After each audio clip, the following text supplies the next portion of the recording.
अस्सलाम वालेकुम, मेरा नाम हारिस है और मेरे डायलिसिस होते हैं और डायलिसिस करवाने में बहुत परेशानी होती थी।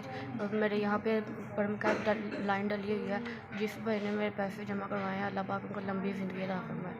ठीक है। ये चौथी मरतबा मेरी फ़ीस जमा हो गई है 25,000 रुपये। इमरान भाई मेरी ये मदद करते हैं गुर्दे वाश करवाने में, अल्लाह पाक उनको लंबी ज़िंदगी, सेहत और तंदरुस्ती वाली ज़िंदगी दे। इस फार्म में मेरे 9-10 डायलिसिस होते हैं और कोई परेशानी नहीं होती। इंजेक्शन भी वही लगाते हैं, पेट वाला भी इंजेक्शन वही लगाते हैं, और जब मेरी तबीयत ख़राब होती है तो डॉक्टर मेरा चेक भी मुझे करते हैं। डॉक्टर को भी, और जो मेरी ये फ़ीस जमा करवा रहे हैं, अल्लाह पाक उनको भी लंबी ज़िंदगी अता फरमाए। पहले मेरे अब्बू मेरे डायलिसिस करवाने के लिए घर की कोई ना कोई चीज़ बेच के डायलिसिस करवाते थे, लेकिन अब हमें कोई भी परेशानी नहीं होती। जिन जिन जिन क्या बहन भाई मेरी ये फ़ीस जमा करवाते हैं 25,000 रुपये, अल्लाह पाक उनको लंबी ज़िंदगी अता फरमाए। जहाँ भी रहते हैं शाद रहें, खुश रहें।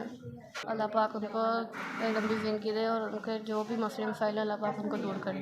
मैं दुआ करता हूँ कि या अल्लाह पाक ऐसे लोगों को दुनिया में हमेशा सलामत रखें, लोगों की मदद करते हैं और गरीबों की मदद करते हैं।